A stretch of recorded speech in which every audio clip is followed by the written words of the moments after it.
Car jacks, car brakes, excavators, only name a few of the many technologies that use hydraulic and pneumatic systems, which make life tremendously easier. However, everything that we know about hydraulics and pneumatics all first stem from the man Pascal himself. And no, not that Pascal. 1678 stated the infamous Pascal's law. A pressure change at any point in a confined incompressible fluid is transmitted throughout the fluid, such that the same change occurs everywhere. In simpler terms, this basically states that any pressure applied to a fluid inside a closed system will transmit that pressure equally in all directions throughout the fluid. But what are some other examples of hydraulic and pneumatic systems? How are they made? How much do they cost? Which companies manufacture these systems? And most importantly, how do they work and make our lives a whole lot easier?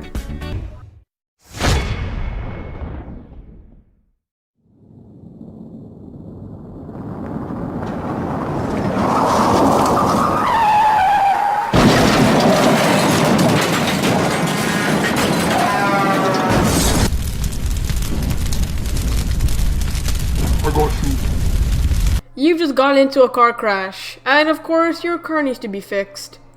The mechanic usually pulls out a car jack, puts it under your car, and bam, it's in the air while he's under it, fixing it. But there's more than meets the eye here. When pulling down on the handle of a car jack, we are applying a downward force onto the liquid oil inside. Because of this downward motion on the handle, the harder you push, the higher the jack goes up and can hold, due to the piston and valves pushing harder and a force multiplier. This of course makes life easier by lifting up our vehicles.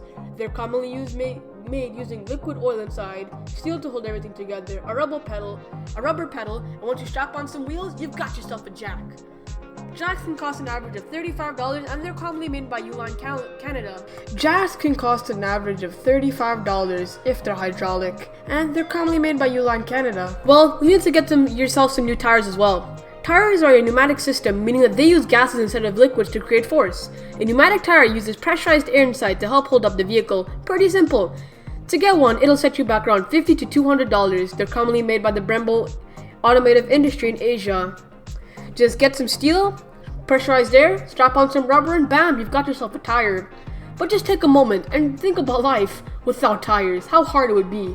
Well, you've probably never thought that a car jack and a water gun were ever related. Like, what earth are we living on? Either way, water guns are also hydraulic systems because they too use water to create force. By squeezing the trigger, we activate a pump which is attached to a plastic tube that draws water from the reservoir, and depending on how much water you have, it releases from the nozzle in a concentrated stream. A nice water gun from Super Soaker will set you back around $10 and might not seem important on the surface, but everyone loves a good old water gun fight to have some fun and blow off some steam. See what I did there?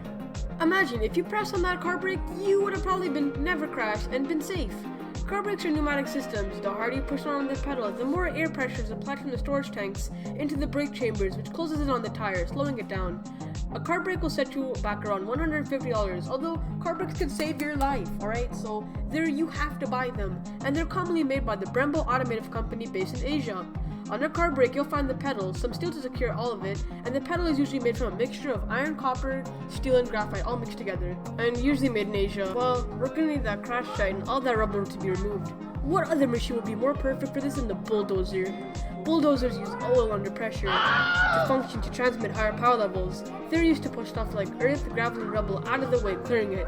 Made by using steel for the chassis and rubber for the tracks, and commonly made by companies like Cat and John Deere. But imagine having to clear all of that by yourself.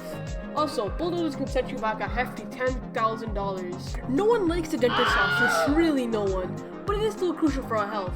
We've all had experiences with the good old dental drill, which is our final pneumatic. Using a turbine that rotates compressed air at high speed to generate a lot of power to spin the drill, which removes all that trash off your teeth and leaves you not looking nice.